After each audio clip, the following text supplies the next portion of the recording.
welcome to Noir Alley, your weekend excursion to the dark side of Hollywood. I'm your host, Eddie Muller. This week I have one of the 10 titles restored by TCM and the Film Foundation to commemorate Warner Brothers' 100th anniversary this year, an event the studio is celebrating all year long. It's a suspense story starring two women not typically associated with crime dramas. Ginger Rogers and Doris Day star in Storm Warning, released by Warner Brothers in 1951.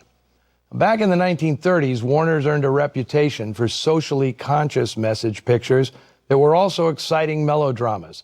Things like I Am a Fugitive from a Chain Gang, Black Legion, and They Won't Forget. This was, of course, in addition to all the gangster pictures that had social critique ingrained in them. In 1949, producer Jerry Wald decided to take another stab at a socially relevant thriller with a story by Richard Brooks and Daniel Fuchs about a New York model who stops in a southern town to visit her sister, only to stumble on a murder being committed by a local gang, that gang being the Ku Klux Klan. Back in 1937, Warner's had made the anti-Klan picture Black Legion, based on the murder in Michigan of a government worker, a crime for which 11 Klansmen were sentenced to life in prison. When Black Legion was released, the Klan sued Warner's for unlicensed use of its insignia, a suit vigorously tossed out of court. The Klan has always been an equal opportunity hate group. Jews, blacks, Catholics, liberals, and immigrants of all kinds have long been deemed its enemies. I mention this to preempt the criticism today's film will get for whitewashing the Klan. You're not going to see any evidence of racial persecution in Storm Warning. The Klan in the fictional town of Rock Point is presented almost benignly as a gang trying to keep its community free from outsiders. Studio boss Jack Warner was uncomfortable with explicit racial issues. He was afraid this hot-button subject would tank the film in southern markets. That's pretty much what happened in 1950 when Fox released the racially themed film No Way Out. Despite the praise that film earned, Jack Warner was well aware that No Way Out lost money because few theaters in the South would play it. Initially, Lauren Bacall was intended for the lead, a savvy bit of casting given she'd begun her professional career as a dress model, albeit more glamorous than the one in Brooks's script. But Bacall refused the part. Her husband was no doubt nudging her to stand up to Jack Warner. As a result, the studio suspended her indefinitely. Into the breach, days before shooting started, stepped Ginger Rogers.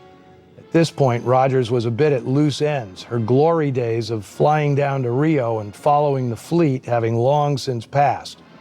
Although she'd won a Best Actress Oscar for 1940's Kitty Foyle, by the dawn of the 50s, Rogers was struggling to find good roles. This one was a stroke of luck, and she responded with a terrific performance. Casting of her sister was a stroke of genius. Doris Day was one of the studio's brightest newcomers, serenading audiences through charming musicals like Romance on the High Seas, My Dream is Yours, and It's a Wonderful Feeling. Here she plays a straight dramatic role, not singing a single note, in black and white, no less. She's nothing short of a revelation, and Doris and Ginger are completely believable as siblings. Day was thrilled about making this movie, since Ginger Rogers was her childhood idol. Regular Noir Alley bad boy Steve Cochran plays Day's husband, proving that he could easily have understudied Brando in A Streetcar Named Desire. District Attorney Burt Rainey is portrayed by future President of the United States, Ronald Reagan. This was a comeback of sorts for him, having recently broken his leg in a charity softball game. The slight limp he displays is not acting. Reagan is good in this, even if the character is a bit one-dimensional. The film was shot mostly on location in Corona, California, with DP Carl Guthrie providing plenty of vivid nightscapes that give the proceedings the requisite noir look. Made in late 1949 under the title Storm Center, but not released until the winter of 1951 under its new name, here is the recently restored Storm Warning. Storm Warning is the only movie she ever made in which Doris Day dies. Once she became a big star, it was unwritten law that she'd always make it to the end. The public would have boycotted any film that dared do her harm. After seeing Storm Warning, Alfred Hitchcock praised Doris Day's performance and told her he hoped to cast her in one of his pictures, which happened in 1956, when she played Jimmy Stewart's wife in The Man Who Knew Too Much. Day was such an icon of sunny cheeriness, her skill as a dramatic actress has been overlooked. She was fantastic in the musical drama Love Me or Leave Me, but it was co-star James Cagney who got the Oscar nomination. As you may know, I'm a huge Doris Day fan. She will be back in Noir Alley in a month's time. Stuart Heisler directed many excellent films in a career that lasted into the 60s, yet he never achieved the recognition or critical respect given some of his colleagues. My pal Tab Hunter, who was directed by Heisler in his first starring role, 1952's Island of Desire, he called him a traffic cop, meaning his main job was to keep production moving, never mind inspiration or art. But I think Heisler was more than that, at least when the script was good. He'd begun as an editor, and his movies, even the lesser ones, always display smart camera placement and seamless match cutting of the action, hallmark of a good editor.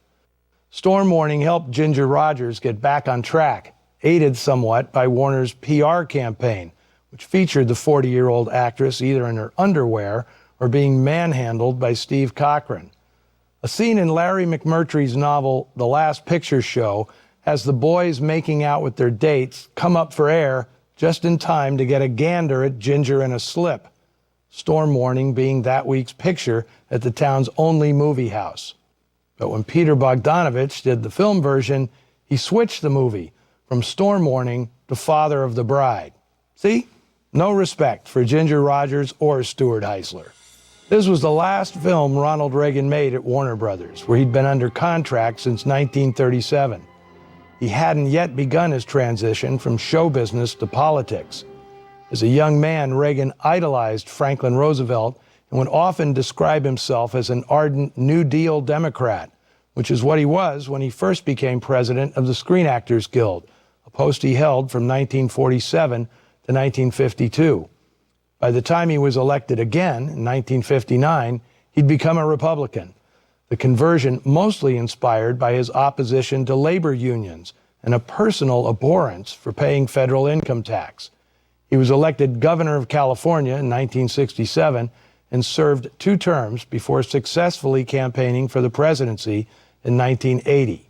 Next week, I'll be featuring one of the lesser-known films on the resume of one of the most multi-talented artists in movie history. Ida Lupino stars in the 1947 drama Deep Valley, in which she plays a sheltered young woman who falls for an escaped con, played by Dane Clark. According to the film's PR, mountainous thrills, wild adventures, plunging them ever deeper into desperate danger. Hey, how can anybody pass up mountainous thrills? Until next week, see you in the shadows.